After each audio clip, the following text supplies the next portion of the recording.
Mire kthejmë vëmendjen tonë tek fjala e Perëndis. Besoj se ne të gjithë kemi dëgjuar për gjerasim qerjazin apo jo. Ne njohim në fakt gjerasimin më shumë si rilindas, në fakt shkolla e Lorit edhe Sarit, në fakt nuk është vetëm shkolla e Lorit dhe Sarit, është me këtë emër, njihet me këtë emër, shpresoj që e din historinë e tij. Por ne njohim më shumë gjerasimin si rilindas, por mbase më pak e njohim si ungjilltar dhe si predikues. Në fakt në librin Besim, Shpresë dhe Dashuri të John Conradit, në fakt ne mësojmë më shumë për jetën e tij si ungjilltar dhe si predikues. Do doja ndaja shkurtimisht atë çfarë Zoti ka bërë në jetën e tij edhe përmes jetës së tij. Në fakt me 18 tetor të vitit 1873 në Shqipëri, pikërisht në manastir, erdhën misionarët e parë amerikan. Manastiri në atë kohë kishte rreth 40.000 besimtar, interesant apo jo, turq, bullgar, vlla, grek, shqiptar, qifut dhe shtektar. Dhe në atë kohë flitej turqishtja, bullgarishtja dhe frëngjishtja. Ata kryesisht mbanin shërbesa dhe flisnin me njerëzit, shpërndanin trakte, ungjillizuese edhe si në qytet, por edhe anë mban fshatrave përreth. Pas tyre, në fakt, nisi ajo që quhet era e reformimit. Mesazhi i tyre në fakt ishte thjesht si ne të kemi një marrëdhënie me Perëndin përmes faljes që ne kemi, përmes besimit, dhe përmes pendimit dhe bindjes, ose në fakt, përmes besimit dhe çfarë por përmes pendimit dhe besimit në Zotin Jezu Krisht. Tani si rezultati i përhapjes së Ungjillit nga misionarët në manastir, në vitin 1876, në libër na tregohet që u shpëtua shqiptari i parë, një argjentar me emrin Ungjillit, i cili në fakt vdiq disa muaj më vonë. Shpëtimi dhe dëshmia e jetës së tij në fakt pati një ndikim të madh tek gjithë njerëzit, të gjithë shqiptarët në manastir, dhe po atë vit u shpëtuan edhe dy të tjerë në manastir, dy djemë të tjerë me emrin Nikola dhe Dimitri, dhe në pranverën e vitit 1877 manastiri thuhet që filloi të shikonte pikërisht të shenjat e para të reformimit. Në atë mjedis në fakt ndryshoi përgjithmonë edhe jeta e vet gjerasim Jezusit. Ndryshoi jeta dhe rrjedha e jetës së tij. Dhe në fakt shtëpia ku banonin misionarët ishte një shtëpi afër shtëpisë së Jerasimit, kështu që Jerasimi dhe familja e tij ishin e dinit plot të vëmëtarisë së tyre, dhe në fakt në fillim edhe si Qerjazdi ose Jerasimi bashkë me disa djemë të tjerë shkonin në fakt dhe u prishnin takimet misionarëve. Mirë, po në vitin 1877 ai ra ndikimin e këtyre dy besimtarëve të rinj, Nikolës dhe Dimitrit, dhe dal nga dal ky fucar i ri filloi të ndryshonte. Në fakt, Jerasimi ka lindur në 18 tetor të vitit 1858, ka kryer shkollën fillore dhe tjetërçare greke, sepse nuk kishte shkollë shqipe në atë kohë, dhe në moshën 13 vjeçare ka filluar punën si qirak, fucar të një kupcar i mendas për të mbajtur familjen. Pra imagjinoni ka filluar të punojë vetëm 13 vjeç. Në fakt, fëmijët e sotëm ankohen kur ngren një gjë nga vendi, thotë la motra apo la vllai, ose i thua bëj diçka, po s'është e imja. Po imagjinoni ai që 13 vjeç, në fakt, ka filluar të punonte dhe mbante familjen. Pse kjo nuk ishte planifikuar të dërgoja, por sa theksoja më saktë. Por është interesante në fakt për të dëgjuar të gjë sa ka ndryshuar koha. Dhe përveç gjuhës shqipes dhe gjuhës greke që në fakt mësojnë në shkollë, Jerasimi mësoi vllahishten, maqedonishten dhe turqishten. Në fakt shqiptarët duket që gjithmonë e kanë dashur gjuhët, apo jo. Vetëm në një moshë kaq të re 5 gjuhë. Ai mbase do të kishte mbetur, në fakt një kupcar i thjesht, dhe thjesht i dhënë tërësisht mas zanatit e vet, nëse në manastir në ditëlindjen e tij të 15, të mos kishin ardhur disa fëmijë të ri, pra misionarët amerikanë që përmenda pak më sipër. Edhe si nga ndikimi i dy djemve, Nikolës dhe Dimitrit, dhe nga ndikimi i misionarëve që kishin shkuar në fakt dhe që banonin afër shtëpisë së tij, dhe kishin bërë fakt vizita atij për disa ditë rresht sepse kishte qenë smur, motra e tij i bleu një kopje të djathtë së re. Në greqisht dhe ai filloi ta lexonte rregullisht. Ai libër e bërë Jerazimit kuptonte që ai ishte mëkatar dhe që ai kishte nevojë për Jezu Krishtin. Në libër shkruhet, në fakt në librin e besim, shpresë dhe dashuri, i mbërthyer nga gëzimi për besimin e sapo gjetur, gjërasimi merrte pjesë me dëshirë në mbledhjet javore të misionarëve. Kjo jetë e re që kishte marrë Jezu Krishtin, kishte një pasion të veçantë për Ungjillin dhe digjej nga dëshira që të predikonte mesazhin e Ungjillit njerëzve, sidomos njerëzve të tij shqiptarëve. Ky pasion do të bëjë më vonë motivi kryesor i jetës së tij. Jeta e re në Jezu Krishtin i dha atij një pasion të veçantë, pra si për mesazhin e Ungjillit edhe për popullin e tij, për shqiptarët, për ta çuar këtë mesazh tek ata. Në fakt, mesazhi i Ungjillit, ai Ungjill që na transformon neve, na ndryshon jetën tonë përgjithmonë, është e njëjtë Ungjill që, pra, jo vetëm na jep neve një marrëdhënie të re me Perëndin, por na jep neve një kuptim, një qëllim dhe një rrjedh krejtësisht të re të jetës tonë, pra arsyeën për çfarë ne jetojmë. Dhe si rrjedhim, në fakt, shikojmë në jetën e qerjazimit, që nga ai moment më mbrapa, qerjazimi ja kushtoi jetën dhe gjithçka që ai kishte Jezu Krishtit, edhe Ungjillit të tij. Unë themi si apostulli Paul që ai jetoi për Krishtin. Jeta e tij ishte Krishti dhe misioni i tij. Ai në fakt kishte parë që nevoja reale e çdo shqiptari, edhe në ditët e sotme. Shqiptarët kanë vetëm një nevojë. Shqiptarët kanë nevojë për Jezu Krishtin. Shqiptarët kanë nevojë të pendohen dhe të kthehen tek Perëndia përmes Jezu Krishtit.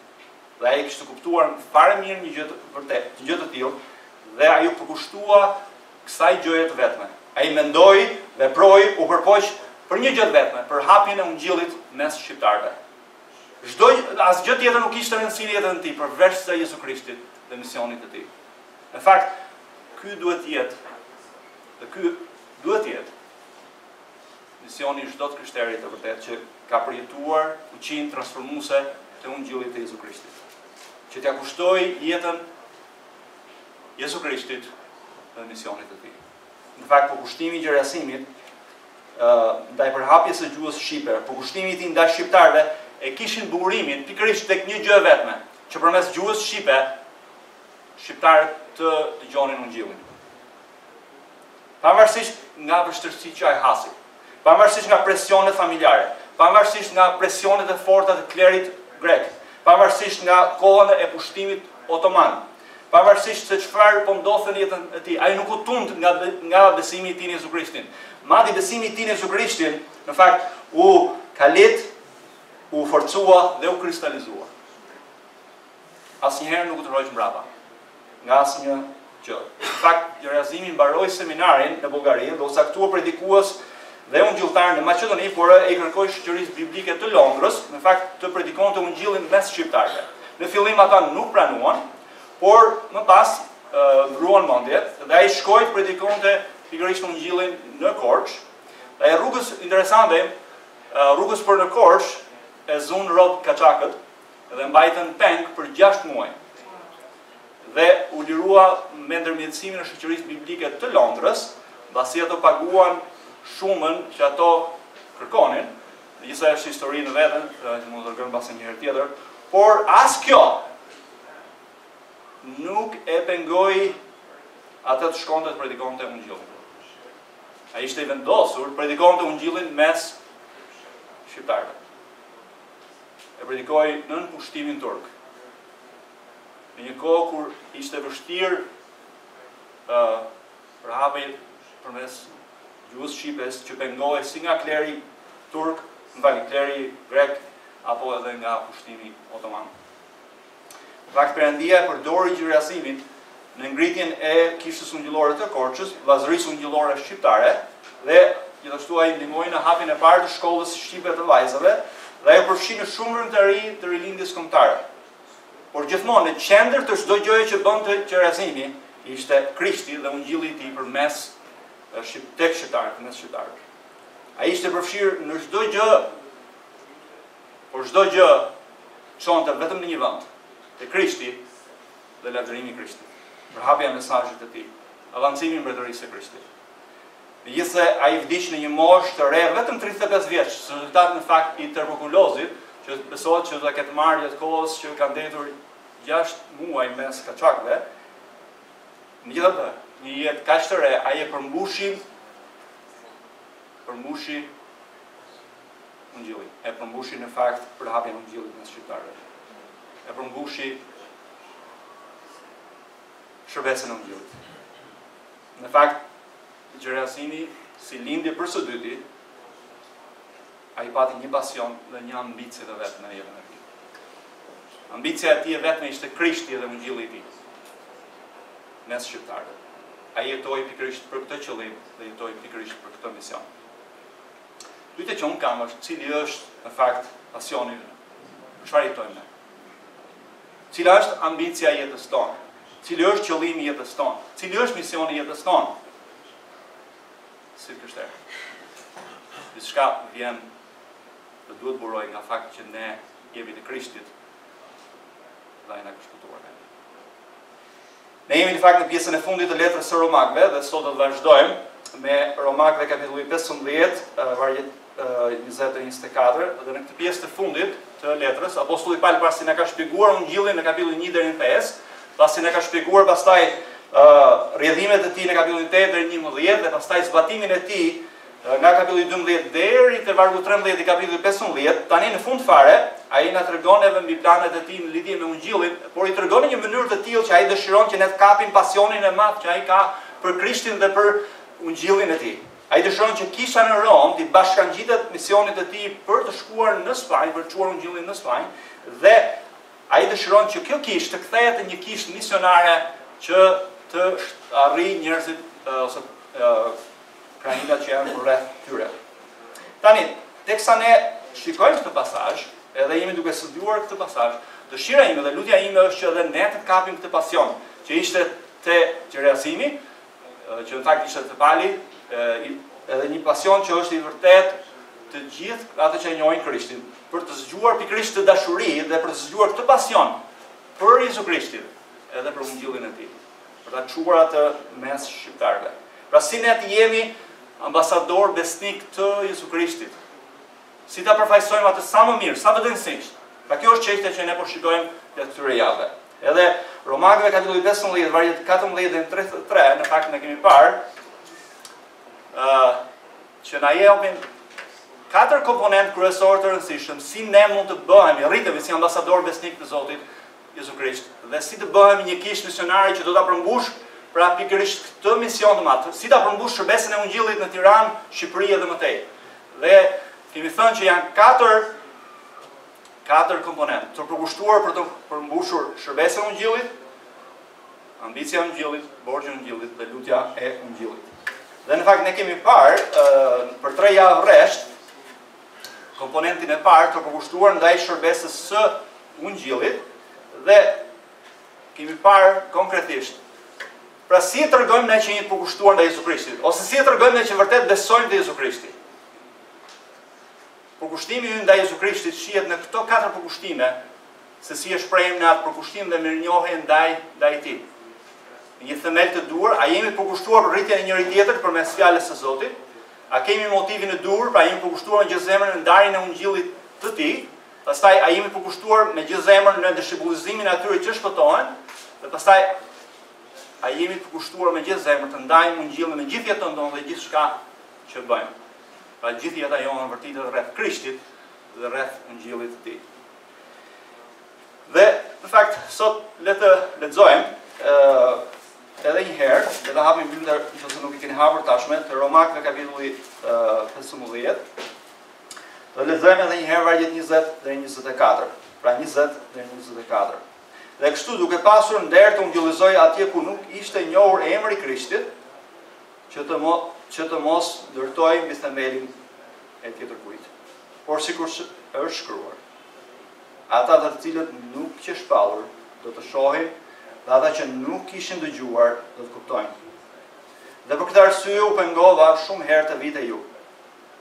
Por tani, duke mos pasur më vend në këto vise, dhe duke pasur prej shumë vitesh mall të vite ju, kur të shkoj në Spanjë, do të vite ju, sepse shpresoj t'ju shoh kur të kaloj dhe të më përcjellni deri atje, pasi të kënaqem sa të pak me ju. Kjo është fjala e Perëndisë për ne sot, le të lutemi që Perëndia na flasë sot përmes fjalës së tij. Padre dashur, ne vim në pranimin tonë të shenjtë. Dhe falenderojmë Zot që ne mund të vim në çdo moment, në çdo kohë, me anë të birit tonë të dashur. Falenderoj që ai ka hapur ullën për tek ti. Po atë ne vim tani si bitë tu, si njerëzit tu, si populli yt. Po Zot, duam të dëgjojmë fjalën tënde sot. Po të dëgjojmë ti na flasësh përmes fjalës tënde. Lutem o Zot që me hirin tënd unë do ta shpall fjalën tënde mes në Krisht. Dhe lutem o Zot që nëse sot do ta dëgjojmë fjalën tënde, ne nuk do të ngurësojmë zemrat tona, por të dëgjojmë fjalën tënde do të bindemi asaj. O Zot që ne do të bëhemi dëgjues haraq, që nuk do të jemi thjesht dëgjues të fjalës, por bërës të saj. Ndihmo tani Zot na hap mendjet e zemrave tona, ta kuptojmë, ta besojmë, ta jetojmë dhe të përgjigjemi si duhet fjalës tënde. Në emrin e Krishtit ne lutem. Amen. Mirë, mesazhi që ne gjejmë në vargjet që sapo lexuam është nëse ja kemi përkushtuar jetën tonë dhe gjithçka kemi Zotit Jezus nga mirënjohja për gjithçka që ai ka bërë për ne, ai na thret përmes Ungjillit të kemi një ambicie të vetme në jetë. Që të arrijmë njerëzit të pashpëtuar në mënyrë që ata të nështrohen në bindje me gjithë zemër, Zotit Jezus. Pra në mesazhi fakt është shumë i thjeshtë. Ambicia e çdo krishteri do të jetë të jetojë për Krishtin, dhe të shpall Krishtin njerëzve që nuk e njohin atë si Zot të shpëtimtar, në mënyrë që ata të nështrohen atij si Zot të shpëtimtar. Dhe në fakt çfarë do të shikojmë, në mënyrë që ne ta përmbushim shërbesën e Ungjillit, kërkon 3 gjëra kryesore, ose 3 elemente kryesore. Do të shikojmë zemrën e arritjes dhe do të shikojmë 2 këmbët. Pra zemra dhe 2 këmbë. Pra është motori dhe na duhen dhe këmbët, apo rrotat, nuk e di çfarë më doni të thoni. Por do të shikojmë çfarë është zemra e arritjes dhe 2 këmbët e Ungjillit. Ne shikojmë së pari zemrën e arritjes së njerëzve.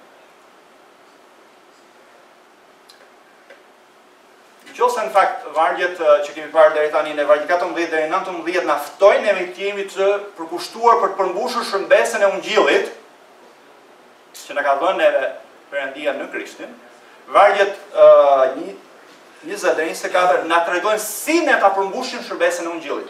Pra kemi parë deri tani që ne duhet të jemi të përkushtuar për të përmbushur shërbesën e Ungjillit, kurse sot do të shikojmë si ta përmbushim atë. Pra si të jemi ne ambasador besnik të Jezu Krishtit. Dhe të shikojmë pra zemrën. Zemra e arritjes. Ambicia e arritjes së njerëzve me anë të Ungjillit duhet të jetë më e rëndësishme se çdo gjë tjetër e jetës tonë. Në fakt, përkthimi i fundit në shqip që e ky Thompson që ne përdorim, e ka përkthyer që pali e ka për nder në fakt, thotë që ta shpallte Ungjillin atje ku nuk njihet Krishti. Në fakt, fjala nder është, mendoj se është saktë, por mendoj se një përkthim më i mirë, më i qartë në atë çfarë përpiqet të thonë apostulli Paul nga origjinali, është më mirë të përkthehet në saktë ambicia. Dhe ai thotë dhe kështu, duke e pasur ambicie të shpall Ungjillin atje ku nuk ishte njohur emri i Krishtit, që të mos ndërtojmë me themelin as kujt tjetër, ose dikujt tjetër. Fjala ambicie do thotë jam përpjekur gjithmonë, e kam pasur gjithmonë synim, e kam pasur gjithmonë der ta shpall Ungjillin atje ku nuk njihet emri i Krishtit. Pali dëshiron ta uçonte Ungjillin, dëgjoni pak një moment. Nuk e di, kur nisën misionarët në një mision, nuk e di, nuk jam misionar, por secili prej nesh mendoj që kur nisën në një mision, nuk mendon që do shkojnë në vendin më të vështirë. Do shkojnë atje ku është më e vështira. Mbase ne mendojmë ku është më e mira që mund na ndihmojë neve, por i mendoj sigur një më thotë do shkojnë në Korenë e Veriut.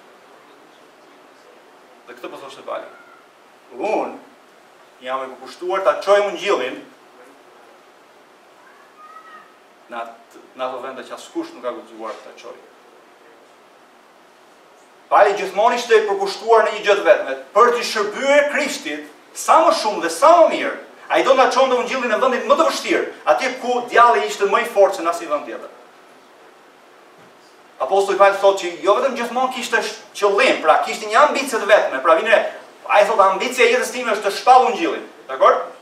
Por jo vetëm kaq, ta shpall Ungjillin në ato vende që nuk njihet Krishti, në territoret më të vështira, atje ku nuk kishte asnjë kish.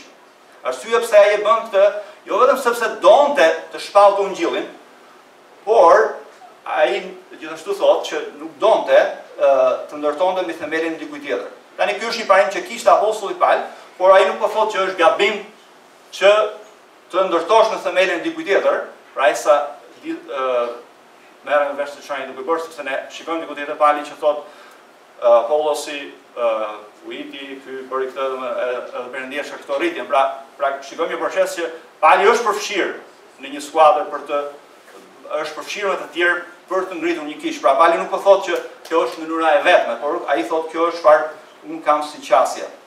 Ai sigurisht që ka si ambicie kryesore, pra shikon edhe një të shpallë Ungjillin, por të thotë të shpallë Ungjillin atje ku ai nuk njihet, pra ku nuk njihet Jezu Krishti, dhe gjitha këtë gjë ai bën për një arsye të vetme, për një motiv të vetëm, për një gjë, për mirënjohjen dhe dashurinë që ka për Jezu Krishtin. Për atë që deshi atë dhe që vdiq për të. Tani, pyetja që shtrohet për ne është kështu. Si e dim ne se Ungjilli është ambicia e jetës tonë? Pra si mund ta di unë personalisht që Ungjilli është ambicia e jetës time? Si mund ta dini ju personalisht që Ungjilli është ambicia e jetës tuaj? Në fakt nuk është shumë e komplikuar. Ne do të tregojmë tjerëve për Jezu Krishtin. Atyre që nuk e njohin Krishtin. Është shumë e thjeshtë, apo si mendoni? Nuk është shkencë, është raketë. Jo sepse jemi të detyruar, por sepse duam t'ju tregojmë njerëzve. Pra ne nuk ungjillizojmë se duhet ungjillizuar, por sepse ne duam që t'ju tregojmë njerëzve për Jezu Krishtin. Gjërasimi vendosi ta shpallte Ungjillin mes shqiptarëve, jo sepse ishte më lehtë, por sepse ai dëshironte me një zjarr të madh që shqiptarët e njihshin Krishtin. Për Krishtin. Në mënyrë që shpallja e Ungjillit të jetë ambicia jon, ne duhet ka përcjellë në fakt tre gjëra konkurruese, që apostulli Paul na tregon neve në vargjet 20 deri në 22. Dhe e para është shpallja e Ungjillit është më e rëndësishme se sa rehatia jon. Në fakt, për apostulin Paul shpallja e Ungjillit është prioriteti më i lartë i jetës tij dhe është më e rëndësishme për të se sa rehatia e tij. Pyetja që shtrohet, a është e vërtetë kjo gjë për ne? Unë kam frikë të them që kjo nuk është e vërtetë për mua. Kam frikë të them që Ungjilli nuk është gjëja më e rëndësishme e jetës time. Shpallja. Është një fushë që unë kam nevojë të ndryshoj dhe të rritem. Shpallja e Ungjillit nuk ka qenë prioriteti më i lartë në mos kohë të fundit për jetën time. Shpallja e Ungjillit nuk ka qenë aq e rëndësishme për mua. Pali ishte gatshëm të shkonte në vendet e paarritura për Krishtin. Nga një herë në vende armiqësore për Ungjillin. Pyetja që shtrohet është po unë, po ne, po ju. Po komshiu që ju keni aty afër. Po ai njeriu me cilën ju punoni, me atë në cilën jeni në shkollë, apo më çdo që ju njihni. A nuk jeni ju që nuk jam unë që duhet i flas atij për Krishtin? Unë nuk jam komshiu i tij për çën komshiu i tij. Unë jam komshiu i tij për të treguar për Krishtin. Pra kjo është konkurenca e parë. Pra pyetja jonë është kjo. Shpallja e Ungjillit. A do të jetë më e rëndësishme për ne se sa rehatia jonë? Kjo është çfarë na thret ne dhe Jezu Krishti. Dhe jo ta shpallim Ungjillin në Facebook. Shpallim njerëzit janë real dhe njerëzit duhet të shpallur Ungjillin një me njerëzit. Kjo është mënyra. Nuk po them që mënyrat tjera janë gabuara, por kjo është mënyra që Zoti na ka thirrur ne.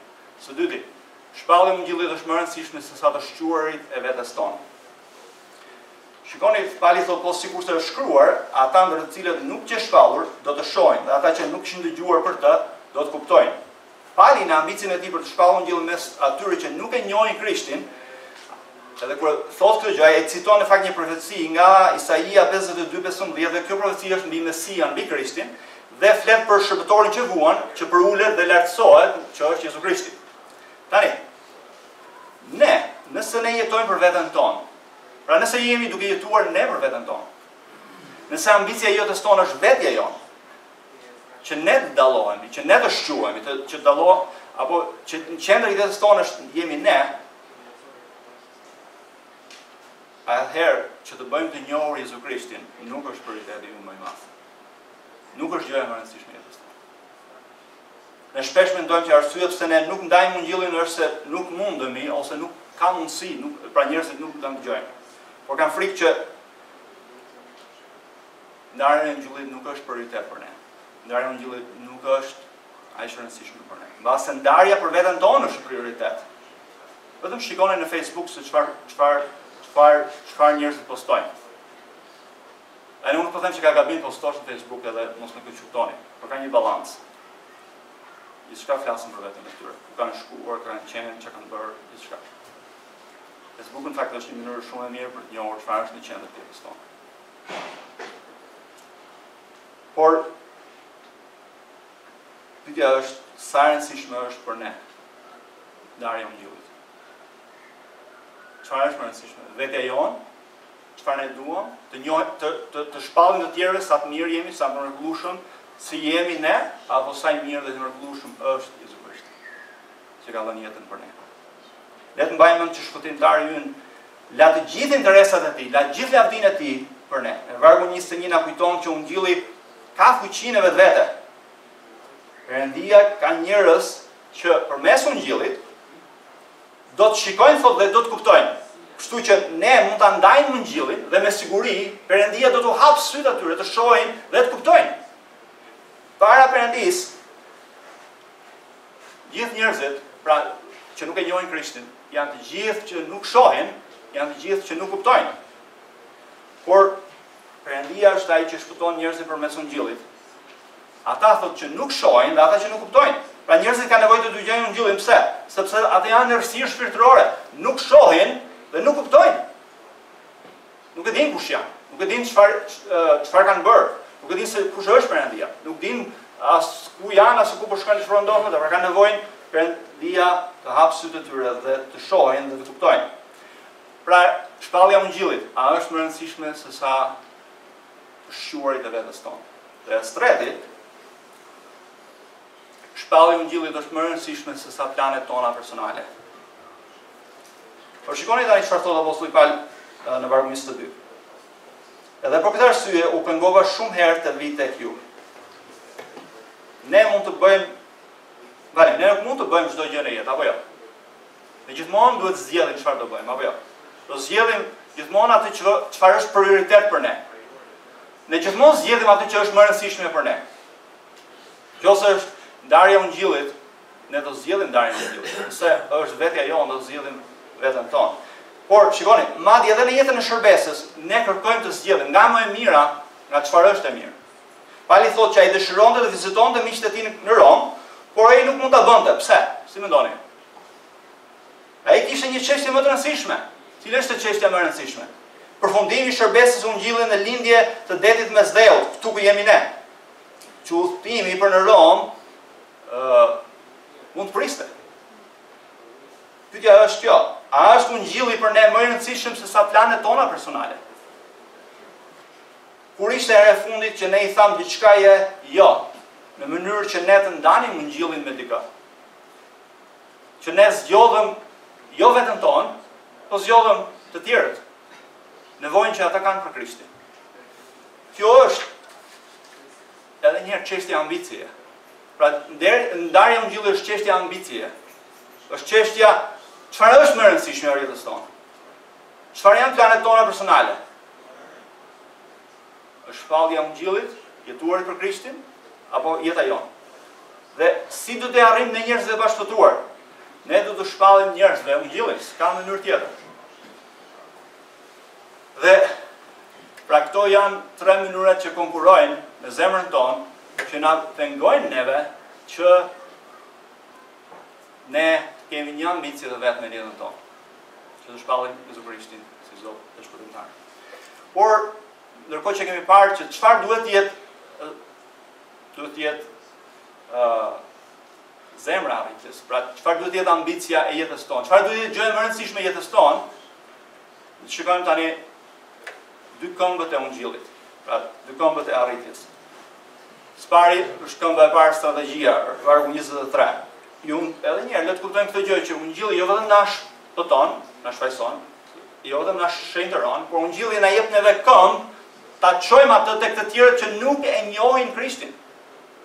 Por së pari, ne duhet kemi një strategji, një plan. Dhe shikoni vargu 19, apostulli Paul çfarë ka thënë? Për Jeruzalemit dhe për qark gjerë i liri kam përmbushur shërbesën Ungjillit të Krishtit. Tani, a do të thotë kjo që Pali kishte ndarë Ungjillin me çdo lloj njeriu në këto vise? Jo. Apostulli Pali kishte një strategji për shpalljen e Ungjillit. Strategjia e tij ishte ngritja e kishave në qytetet kryesore më të mëdha, në metropolet e mëdha, dhe pastaj ishte detyra e kishave, të cilët ai stërviste, besimtarët që i trajnonte, që ata pastaj kishin për detyrë për të arritur ato krajinat e tjera rreth qytetit të madh. Sigurisht që edhe një kishte në qindra qytete dhe fshatra, por Pali i ndihmonte këto kishte pastaj si të arrinin këto vende të tjera. Prandaj në vargu 23 thotë kështu: por tani duke mos pasur më fush veprimi për të ngjyzuar në këto vise. Pra vini re, Pali shikojmë që ka një strategji për arritjen e njerëzve. Pra a kemi ne një strategji për arritjen e njerëzve? A ka kisha njerit një strategji për arritjen e njerëzve? Ai ishte ngritës kishash dhe puna e tij kryesore ishte ngritja e kishave dhe pastaj kishat kishin detyrë të vazhdonin detyrën e arritjes së njerëzve të tjerë. Që është detyra çdo kishe, çdo besimtari. Prandaj thotë, nuk kishte më vend ku të vepronte. Edhe ai kishte thash një strategji. Ai kishte arritur qytete të mëdha, si Efesi, Korinti, Thesaloniki, apo Saloniku, si doni, Filipia, dhe pastaj ai trajnonte këta besimtarë që të arrinin vendet e tjera, siç thash më parë. Por për 20 vjet shërbes, kjo është çfarë apostulli Pali kishte bërë. Dhe Perëndia bekoja. Tani, në fakt, le të themi te Gjerazimi. Kur lexojmë për jetën e Gjerazimit, mësojmë që ai kishte një strategji dhe një plan gjithashtu për arritjen e shqiptarëve në Ungjillit. Ai pa përhapjen e gjuhës shqipe si një çelës për përhapjen e Ungjillit. Ai kishte një strategji, kishte një plan. Dhe formoi edhe gjithashtu vllazërinë ungjillore shqiptare për arritjen e shqiptarëve. Fjala e Zotit i ndan njerëzit, shikoni pak, në njerëz të shpëtuar, në njerëz të arritur dhe njerëz pa arritur. Pyetja është si ndajmë në njerëzit. Si shikojmë në njerëzit? Njerëzit që janë për ne dhe kundra nesh, apo njerëz që nuk e njohin Krishtin dhe që e njohin Krishtin? A kemi në një strategji për arritjen e shqiptarëve? A kemi në një strategji për arritjen e njerëzve me të cilët ne punojmë, me të cilët jemi në shkollë, gjithmonë ku jemi?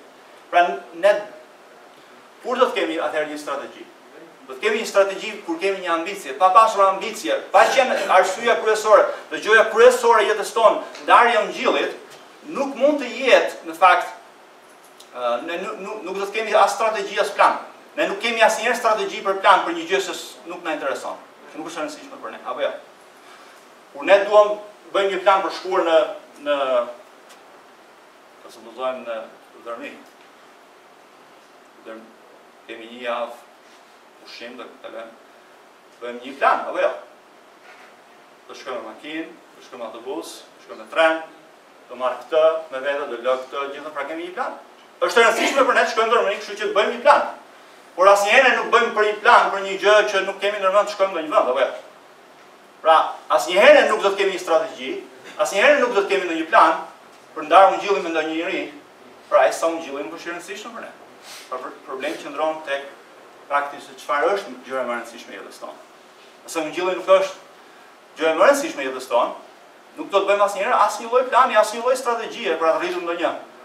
Po e kapi në një kështu rastisht mirë, po pos e kapi nuk ka problem. Por nuk është kjo si ne duhet të jetojmë si njerëzit e Krishtit. Vëllezër dhe motra, Zoti na ka thirrur ne si kish që të arrijmë njerëzit me anë të Ungjillit. Mua ka thirrur për të arritur njerëzit me anë të Ungjillit. Ju ka thirrur Jezu Krishti për të arritur njerëzit me anë të Ungjillit. Ne na ka thirrur për të arritur njerëzit këtu rrotull nesh të kompleksifika. Ai na ka thirrur të arrijmë njerëzit e familjeve tona, njerëzit tanë të afërm, njerëzit me të cilët ne jemi në shkollë, në punë, njerëzit me të cilët banojmë aty afër apo kudo. Ai na ka thirrur të jemi ne drita dhe dashuria e Krishtit për ta. Perëndia na ka thirrur të ndryshojmë për ta, tek ata për Perëndin, me jetën tonë. Ne përfaqësojmë Jezu Krishtin vëllezër motra kudo që ne jemi. Ai shikon jetën tonë, ai shikon njerëzit jetën tonë të transformuar në Ungjillit. A jetojmë në një mënyrë të tillë që i tërheq njerëzit te Krishti apo i largon ato nga Krishti? A jetojmë me shenjtëri dhe dashuri para tyre? Zoti na thret neve në këto marrëdhënie të jetojmë me një ambicie kryesore. Një arsye në ndërtimin të marrëdhënies me njerëz të tillë, me gjithë njerëzit, që të njohin Krishtin si Zot dhe Shpëtimtar. Apo mendojmë dhe po lutemi si të arrijmë këta njerëz me Ungjillin. Si ta ndajmë Ungjillin me këta njerëz? Çfarë Zoti na thret ne sot të ndryshojmë në jetën tonë? Çfarë Zoti duhet ndryshojë në jetën time që ambicia e jetës tonë jetë Ungjillit. Jetë Krishti, në fakt. Apo mendon gjithë secili prej nesh se si ne si kish do të arrijmë në fakt njerëzit. Si do arrijmë ne njerëzit në Tiranë? Si do arrijmë ne njerëzit në Shqipëri? Si do arrijmë njerëzit më tej? Sigurisht që është detyra jonë si drejtues të kishës të mendojmë, të lutemi më shumë për këtë, të drejtojmë juve, por pyetja ime është për ju, është kjo. A jeni ju të gatshëm ta çoni Ungjillit në vendet ku nuk është dëgjuar asnjëherë për Krishtin? A jeni gati ju të trajnoheni që të ungjillizoni? Mbasi ju thoni, po unë nuk di të ungjilloj. A jeni gati të trajnoheni? A jeni gati të jepni gjithçka për Ungjillin e Krishtit? Burimet tuaja, financat tuaja, aftësitë tuaja, talentet tuaja, energjitë tuaja për t'i arritur njerëzit. A jeni gati të ndiqni Krishtin për të bërë dishepuj të tij? A jeni gati të ndiqni drejtuesit e kishës në përpjekjen për të arritur njerëzit me një strategji caktuar dhe me një plan caktuar? A do të ndiqni ju ne? A do ndiqni Krishtin? A do të luteni për ne? A do të luteni për ngritjen e strategjie? A do të luteni që ne do të jemi me një ambicie? A jena thret ta humbasim jetën tonë për Krishtin dhe Ungjillin e tij, te Marku 8:34-35. Kush do ta fitoj jetën e tij, do ta humbas. Por kush do ta fitoj, kush do ta jap jetën e tij për Krishtin dhe për Ungjillin e tij, ai do ta fitojë. Te vargu 23 kthehemi te Romakëve, Pali thotë, dhe duke pasur prej shumë vitesh më opërim. Mirë, çfarë bëri Palin të shkonte nga Jeruzalemi në Iliri? Çfarë bëri Palin të vinte këtu ke ne në Iliri? Çfarë lëvizte Palin? Çfarë vënte në lëvizte? Çfarë ishte ai motori që vinte vazhdimisht, ajo zemra që vazhdimisht punonte dhe që i vinte këto këmbët e tij gjithmonë duke pasur një strategji, gjithmonë duke pasur një plan për shpëtimin e njerëzve? Çfarë vinte gjithmonë ai motor? Palin e vinte në lëvizje dashuria e Krishtit për njerëzit. Te 2 Korintëve 5:14 thotë, dashuria e Krishtit na shtrëngon. Te para Korintëve 9 ai thotë, mirë unë nëse nuk e ndaj Ungjillin. Mirë unë. Kur ishte herë e fundit që unë kam thënë, mirë unë nëse nuk e ndaj Ungjillin? Kur ka qenë herë e fundit që ju keni thënë, mirë unë nëse nuk e ndaj Ungjillin?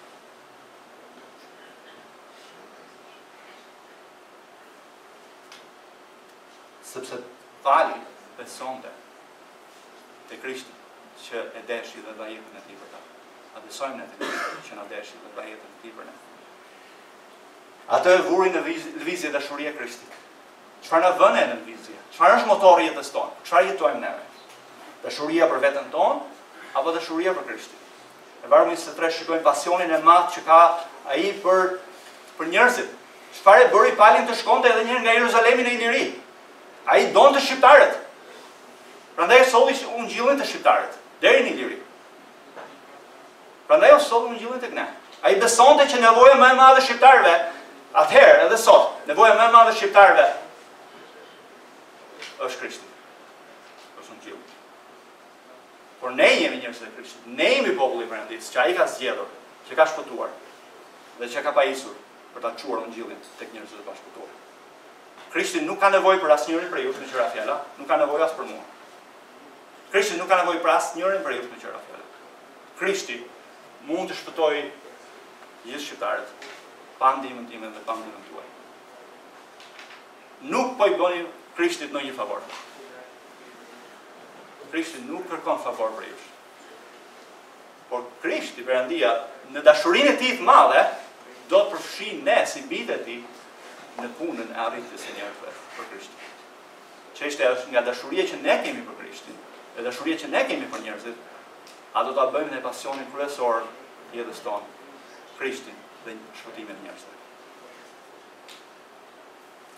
Gjerazimi vuri në lëvizje, gjerazimi në vuri në lëvizje Ungjilli dhe dashuria e Krishtit për shqiptarët. Kudo që Pali shkonte sepse njerëzit ishin më të rëndësishëm se sa ai vetë. Ai besonte që ata kishin nevojë për Krishtin. Ai thotë në vargu 23, duke pasur prej shumë vitesh mall të vi tek ju. Vini re, megjithëse Pali nuk kishte takuar asnjëherë ka besimtar. Ai thotë që kishin një mall të madh për ta. Vëllezër motra, a kemi mall ne për njëri tjetrin? A kemi mall për njëri tjetrin kur ne nuk e shikojmë njëri tjetrin? A merr malli për ndonjë që mbas s'ka ardhur për 2-3 muaj tish? Ku është kjo motrë e dashur? Ku është ky vllai i dashur? Dashuria për njerëzit është çfarë e vinte Pali në lëvizje. Dashuria për ne është çfarë vuri lëvizje Krishtin të vinë në botë. Pali kishte një pasion të vetëm, për shpëtimin e njerëzve, shënderimin e tyre, pajisjen e tyre, për të përmbushur shërbesën e Ungjillit. Për Pali jo vetëm që njerëzit ishin më të rëndësishëm, po për të ishte më rëndësishme të shërbente atyre sa më mirë me Ungjillin e Krishtit. Vini re, që në fillim të letrës, Pali ka thënë, unë jam bërshli, thot, grekëve dhe barbarëve, të diturve dhe të paditurve.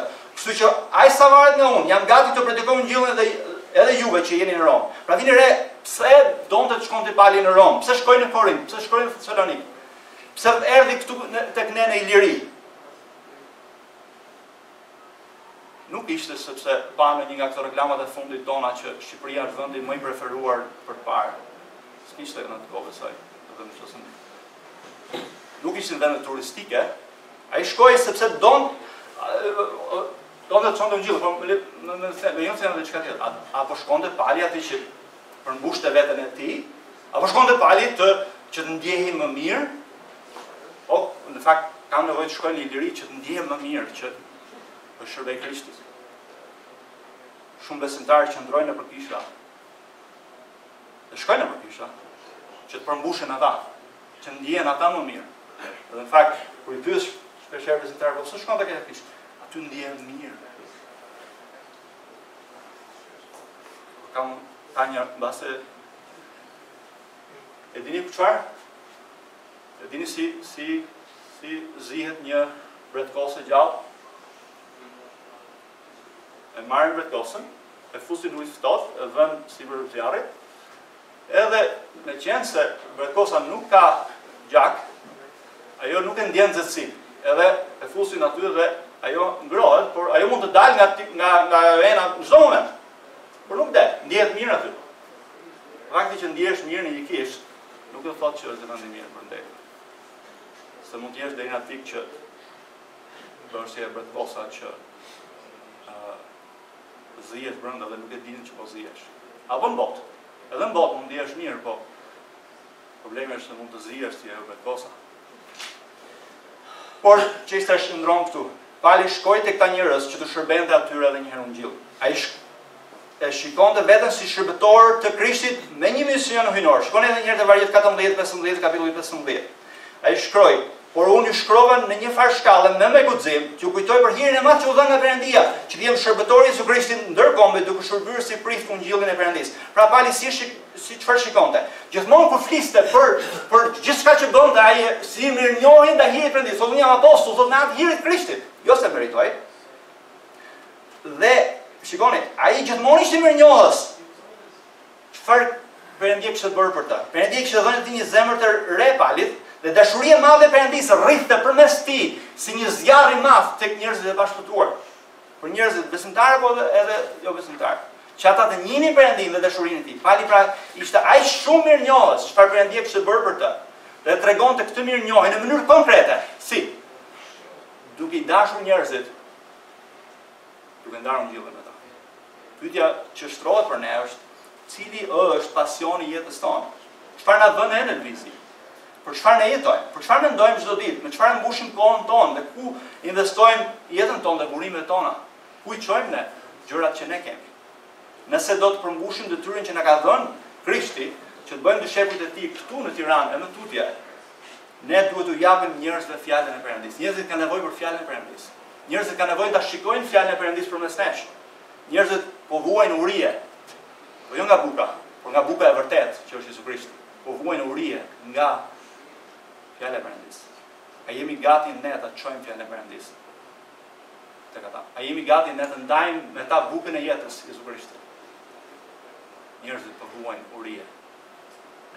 A do t'i lëmë ne të vdesim? Ne të shkojmë fjalë për mungesën e bukës. Dhe kalojmë te fundit, kënga e dytë, plani i arritjes. Vinë re, Pali thot, kur të shkoj në Spanjë, do të vite e ju. Pra, Pali e kishte plan, jo vetëm kishte një strategji, por kishte edhe një plan. Dhe vinë re, thot që kam një plan të shkoj në Romë. Pra, Pali kishte vënë jo vetëm një strategji, kishte vetëm një strategji, por edhe një plan. Kishte ndërtuar një plan nga Jeruzalemi deri në Iliri. Dhe sipas këtij plani po shkonte për të arritur në Romë, edhe në Spanjë. Pra, ai kishte një plan për arritjen e njerëzve. Ne kemi nevojë për një plan që të arrijmë njerëzit. Pali sigurisht që besonte te sovraniteti i Perëndis, apo jo? Patjetër që Pali besonte tek Perëndia është sovran në shpëtim, që ai ka zgjedhur njerëzit që do të shpëtohen, dhe që ai do t'i sillte vetja e tij, siç e ka shpjeguar tash me kapitullin 8 e 11, por kjo nuk është justifikim në asnjë lloj mënyre dhe në asnjë lloj rasti, as për Palin dhe as për ne, që ne të mos kemi plan. Besosh që Perëndia është sovran dhe të mos kesh një plan, do thotë që nuk beson tek Perëndia që është sovran. Dhe ky kapitull na tregon për planin e Palit, dhe ky plan i Palit përfshin 4 etapa, 4 hapa. Hapi i parë, le të shkojmë pak shpejt. Përfundoi thotë shërbesën time këtu. Pali ishte në Korint. Ai dëshironte të shkonte në Rom, por thotë që ishte penguar të shkonte atje për një kohë gjatë. Ai nuk shkoi atje për një arsye thjesht. Pse? Ai nuk e kishte mbaruar shërbesën e Ungjillit ndër ato viste. Pse? Sepse rregulli kryesor i jetës së Palit ishte të përfundonte një punë përpara se të fillonte një tjetër. Po ne. Ai po mbarojmë ne atë shërbesë që ne kemi të marrë. Pali jetonte me këtë tensionin e madh, me dëshirat e paplotësuara. Ai donte të shkonte për vite të tëra në Rom. Por çfarë shikojmë? Ai duhet mbaronte së pari punën në Korint. Sfida është që ai donte të shkonte në Rom, por jo pa mbaruar punë në Korint. Edhe jeta është plot gjithmonë me zgjedhje. Çelësi është, do të bëjmë çfarë bëri Pali, pra do të bëjmë gjithmonë atë çfarë është vullneti i Perëndis, çfarë është më e mira që na ka thirrur në Perëndia, apo ne do të bëjmë atë çfarë ne kemi plan, çfarë ne kemi dëshira. Pra, çelësi është, a do të nënshtrojmë zgjedhjet tona, planet tona, vullnetit të Perëndis. Ne gjithmonë duhet kërkojmë vullnetin e Perëndis për njerëzit, jo çfarë ne duam për njerëzit. Dhe që ne jetojmë në botë si shërbëtorë të Tij. Pra, Zotit Jezus çfarë na ka dhënë? Na ka dhënë Ungjillin e Tij. Ai na ka shpëtuar për ta çuar Ungjillin e Tij tek ata të gjithë që nuk e njohin Krishtin në Shqipëri dhe kudo. Nëse ju jeni besimtarë, nëse unë jam besimtar, detyra ime kryesore cila është? Cila është misioni im? Cila duhet të jetë ambicia ime? Të çoj Ungjillin tek gjithë njerëzit që nuk e njohin atë. Edhe ky është hapi i parë. Hapi i dytë, pra duhet përfundojmë shërbesën. Secili prej nesh ka një shërbesë. Hapi i dytë, të shkojë në Spanjë. Kur të shkojë në Spanjë do të vinë ndër ju. Pra kishte vendosur të shkonte në Spanjë. Tradita thotë që shkojnë në Spanjë, mbase në Britani, por nuk e dim me siguri. Pse në Spanjë? Spanjë sepse ishte vendi më turistik në atë kohë. Pali tha, po nuk shkova në Spanjë, tha jo. Spanja në fakt ishte vendi kryesor në atë kohë, për sa i përket perandorisë romake, dhe kishte shumë filozof, poetë të njohur, edhe gardiani kryesor i perandorit romak dhe kryeministri i perandorit romak Nero ishte nga aty, kështu që besoj Pali se po mendonte që nëse arrinte Spanjën, do të arrinte një pjesë të mirë të perandorisë romake edhe më tutje. Dhe ndikim që kishte kjo anë. Kështu që Pali, gjithashtu nga ana tjetër, besoj se po përmbushte misionin që Jezusi u kishte dhënë dishepujve të tij, apostujve të tij te veprat e apostujve 1:8, ku ai thotë që ta çojnë Ungjillin nga Jeruzalemi deri në skajin e tokës. Besoj në atë kohë Spanja mund të jetë skaji i tokës. Ai po i bindej Krishtit. Pyetja që shtrohet edhe një herë, a jemi ne të bindur ndaj Krishtit? A do të bindemi ndaj Krishtit? Për ta marrë Ungjillin e tij, në bindje ndaj tij, në mirënjohje ndaj tij, nga dashuria për Krishtin dhe dashuria për njerëzit, ta çojmë Ungjillin e tij tek të tjerët që nuk e njohin atë. Dhe hapi i tretë, Pali donte të vizitonte Spanjën, por rrugës donte të ndalonte në Rom. Po pse do të vizitonte Romën? Për dy arsye kryesore. Arsyeja e parë është që ai dëshiron që ai thotë Perëndia dëshiron që të më përdor mua të ndihmoj juve, dhe kemi parë këtë tashmë te Romakëve 1:11. Pra shërbesa është në dy drejtime. Pastaj së dyti, le të kalojmë pak më shpejt këto, Perëndia do t'ju përdor juve për të më ndihmuar mua. Dhe Pali thot, kur të shkoj në Spanjë, do të vinë ndër ju, sepse shpresoj, pra, t'ju shoh dhe të më përcjellni deri atje, pasi të kënaqem sadopak me ju. Fjala në shqip që është përkthyer për cillni, nuk është fjala më e mirë, por është ndihmoni, asistoni, dhe ndihma e nuk është thjesht dëshira e mirë. Pra, shpesh herë ne mendojmë që të ndihmosh dikë është thjesht një dëshirë e mirë. O Zoti të bekoft. Jo, nuk e kam ndërmend Pali një gjë të tillë. Ai dëshironte një mbështetje me lutje, mbështetje financiare dhe mbase disa prej këtyre të krishterëve të shkonin me të në Rom. Dhe ai futi diçka në mendjen e tyre, shikoj po shkoj për në Spanjë. Edhe donte, nëse Zoti po punonte në zemrën e ndonjëri të bashkohej bashkë me Palin, të asistonte atë në ngritjen e një kishe në Spanjë. Çështja është edhe një herë edhe për ne. A kemi dhënë ne gjithçka që kemi në shërbim të Ungjillit të Tij? Thjesht për sqaruar diçka, Pali nuk po kërkonte ndihmë për veten e tij, po kërkonte ndihmë për Ungjillin, për hapjen e Ungjillit. Kështu që duhet jemi të kujdesshëm sepse është bërë modës në kohët e sotme që njerëz caktuar kërkojnë ndihmë, gjëra, Pali nuk po bënte një gjë të tillë. Sepse shpesh herë mënyrat kërkuar ndihmë dhe për arsye të gabuara mund të dëmtojnë shumë rënd misionin e Ungjillit. Duhet jemi shumë të kujdesshëm. Dhe hapi i fundit, hapi 4, të çoj ofertën në Jeruzalem. Tani këtë nuk do ndalem sot, do ndalem herën tjetër, por vinë re vargu 25. Do të vizitoj Spanjën nga atje, por ai thotë më së pari duhet të përfundojnë një gjë të rëndësishme. Duhet të shkojnë në Jeruzalem për të shërbyer shenjtorëve. Ai po shkon në Jeruzalem dhe në fakt Jeruzalemi është në drejtimin e kundërt me Romën dhe Spanjën nga Korinti. Çfarë do të bënte atje? Ai do të shërbente shenjtorëve me këtë dhuratë financiare që ishin mbledhur nga kishat e ndryshme, dhe kjo është dhurata e dytë, oferta e dytë që ai çon në Jeruzalem. Dhe do ndalim më shumë për këtë herën tjetër. Por, vëllezër motra, mbani mend, për apostullin Paul si ambasador i Krishtit, ai ka një ambicie. Një gjë është e rëndësishme për të. Por Pali nuk është kjo e rëndësishme për Palin sepse është Pali apostull, por sepse është i krishterë. Dhe për çdo krishterë duhet të ketë një ambicie, një gjë të rëndësishme, shpallja e Ungjillit tek ata njerëz që nuk e njohin Krishtin. Vëllezër motra, në lejon të drejtohem personalisht cilit prej nesh, s'pari vetes time, cilit prej jush. Ne të gjithë jemi në marrëdhënie pune. Ju punoni me dikë, me disa, me shumë, që nuk e njohin Krishtin. Ju jeni në shkollë, me pjesën më të madhe që nuk e njohin Krishtin. Ju jeni familje që nuk e njohin Krishtin. Ju banoni me njerëz që nuk e njohin Krishtin. Ne kemi marrëdhënie me njerëz që nuk e njohin Krishtin. Çështja është ne kur të ta shpallë Ungjillin atyre. Perëndia ka vënë aty ne që ndajmë Ungjillin me ta. Edhe lejon që t'ju drejtohem diçka gjithashtu personale. Vëllezër dhe motra, të gjitha marrëdhëniet tona të punës, të gjitha bashkëpunimet tona, të gjitha marrëdhëniet tona me njerëz dhe me organizata. Kam frikë se shumë të krishterë janë nëpër organizata që nuk kanë ndërmend as Krishtin, as Ungjillin e Tij, edhe më shumë humbasin kohën atje se. Edhe unë do t'ju ftoja ju, nëse ju jeni pjesë e një organizate që nuk kanë në qendër Krishtin dhe për hapjen e Ungjillit të Krishtit, ngritjen e kishave, mbështetjen e kishave, mbase është një vend që ju nuk duhet jeni aty. Mbase ju nuk duhet përfshiheni me një organizatë.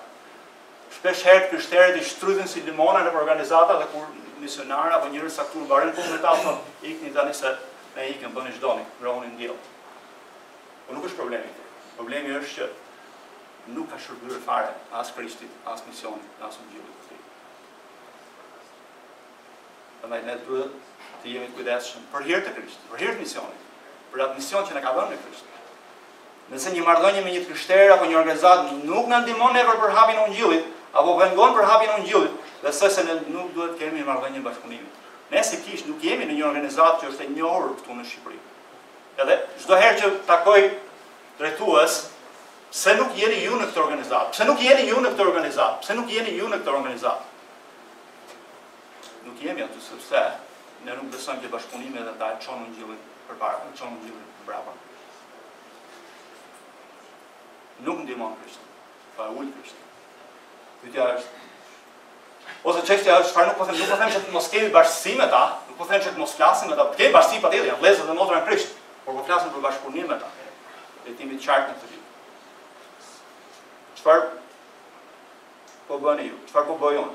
Marrëdhënie që ju keni, marrëdhënie që unë kam, apo i përdorim për Ungjillin? Çfarë bashkëpunime kemi? Si duhet jetojmë pra nëse ky mesazh është i vërtetë që keni dëgjuar sot. Çfarë duhet ndryshojmë sot? Çfarë duhet ndryshoni ju sot? Çfarë duhet ndryshojmë sot? Ne kemi një ambicie të vazhdueshme apo jo? Ne përpiqemi vazhdimisht për një gjë. Ne kemi një qëllim të caktuar në jetën tonë, ne kemi një mision. Çështja është cili është? A është ambicia jon Krishti dhe ungjilli i tij apo është diçka tjetër? Nëse nuk është, atëherë Krishti na fton ne që të pendohemi sot dhe të ripërkushtojmë veten tonë ndaj Krishtit dhe ndaj misionit të tij. A është ambicia jone drejt dhe e dur Krishti, ungjilli i tij? A është kjo gjëja më e mirë që ne duhet bëjmë? Patjetër. Ne jemi Krishti, jemi populli i tij, jemi kisha e tij. Ja vlen të jetosh për këtë ambicie. Kjo do të ketë vlerë të përjetshme. Ne mund të bëjmë shumë gjëra në botë që mund të ketë vlerë të përkohshme.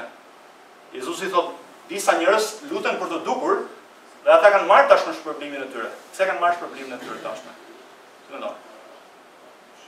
Disa luten vetëm për të dukur nga të tjerët, që ato luten janë shenjtë. E kanë marrë shpërblimin e tyre tashmë. Sepse ato luten vetëm për të dukur që janë shenjtë të kështerë të mrekullueshëm. Por nuk pinë asnjë ujë me Perëndin, nuk ka asnjë vlerë përjetshme. Pra, çështja a jemi përfshirë ne në diçka që ka vlerë të përjetshme, që do të ndërtojë mbretërinë e përjetshme të Perëndis, a është mbretëria e tij dhe drejtësia e tij, gjëra që kërkojmë ne para së gjithash? Zoti na thërret ne dhe vëzhgojmë ato sot. Që ne që jemi krijuar prej tij, jemi zgjedhur prej tij, jemi shpëtuar prej tij, për të shërbyer Jezu Krishtit si përfaqësues të denjë të tij në botë kudo që ne jemi. Ai po na thret neve sot të zëvendësoni çfarë do lloj ambicie që ju keni, që nuk është ambicia e Krishtit, lavdia e tij, shërbimi ndaj tij. Dhe për hapjen e ungjillit të tij, çfarë do lloj ambicie tjetër dhe nuk është që ta zëvendësoni atë ambicie me këtë ambicie. Shpall Krishtin, ungjillin e tij. Ai ju thret që ta shpallni ungjillin e tij si gjëja më e rëndësishme e jetës tuaj. Si do të tregojmë që ne si do të tregojmë ne që kjo është gjëja më e rëndësishme e jetës tonë? Ne do të fillojmë të mendojmë dhe të lutemi për si do të arrijmë njerëzit. Çfarë do të bëjmë, si do shpëtohen? Çfarë hapa, do të pini kafe, do të bëj këtë apo do të bëj atë? A jemi gati ne të praktikim çdo lloj ambicie tjetër për ambicien e Krishtit? Sigurisht që do të kushtoj kohën tuaj, sigurisht që do të kushtoj rehatin tuaj, sigurisht që do të kushtoj energjitë tuaja, jetën tuaj mbase. Kjo është, a kemi rënë ne në gjumë? A na kanë mbytur neve shqetësimet e botës? A jemi bërë ne një lloj si bota? A shqetësohemi ne një lloj si bota, çfarë do të ham, çfarë do të pim, çfarë do veshim? Dhe nuk shqetësohemi për drejtësinë e tij dhe mbretërinë e tij. Cili është thesari jon? Jezusi thotë, aty ku është thesari juaj, aty është dhe zemra juaj.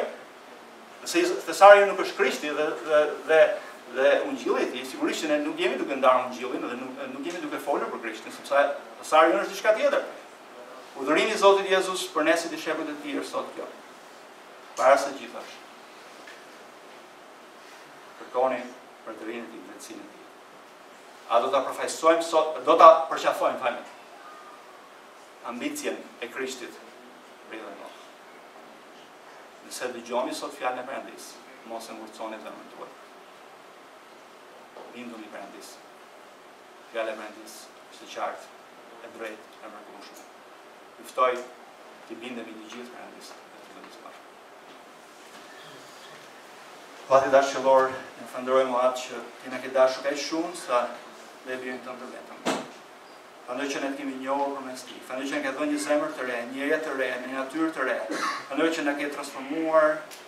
E falenderoj Zot që na ke dhënë frymën tonë të shenjtë, na ke dhënë një kishë dhe po punon dhe po ndryshon jetën tonë. O Zot, ne dëshirë kemi një qëllim të vetëm, o Zot, në jetën tonë të jojmë ty do të bëjmë ty të njohur. Lutem o Zot që ne me hirin tënd sot do të bindemi ty, që ne të kemi një ambicie të vetme në jetë, edhe një dëshirë të vetme, një gjë më të rëndësishme në jetën tonë. Ti je ti Perëndi, lavdia jote, dhe të shërbejmë ty në botë, të shërbyer njerëzit në ungjillin e lirit të dashur. Në emër të Cilit ne të lutemi. Amen.